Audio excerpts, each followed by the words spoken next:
Ito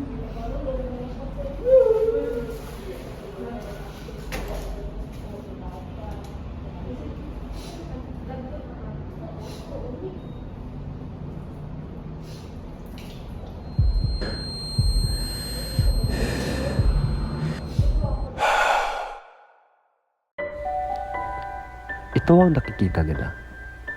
Ito lang. Ang luha ko, ang kilos ko, ang boses ko, ang pagkapayat ko, at ang pagiging iba. Pero hindi nila alam kung paano ako gumising ng maaga para lang ihanda ang almusal ng kapatid ko. Kung paano ako nag-alaga ng lola ko kapag nilalagnat siya. Kung paanong kahit pagod ako, pinipili ko pa rin gumiti at tumulong kahit walang nakakakita.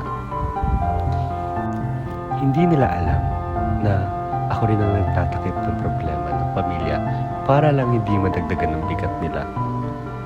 Na ako rin ang laging nagbibigay kahit ako mismo ang walang-wala.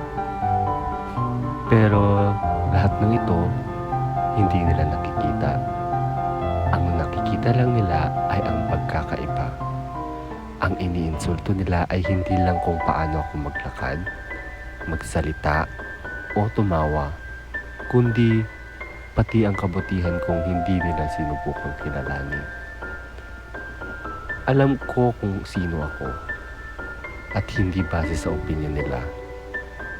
Ako ay higit pa sa tawag nilang bakla.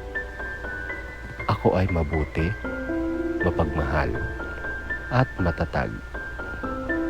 At kahit ilang beses pa nila akong saktan, hindi ko kayang sirain nila ang kabuuan ko dahil hindi nila ako kilala. Pero ako, kilala ko sarili ko.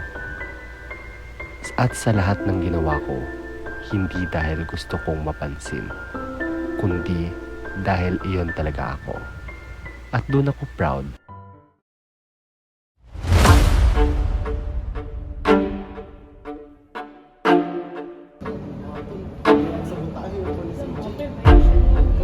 TJ, tinatanggap mo na ba yung rekomendasyon ng lumang klase na ikita sasali sa talaga?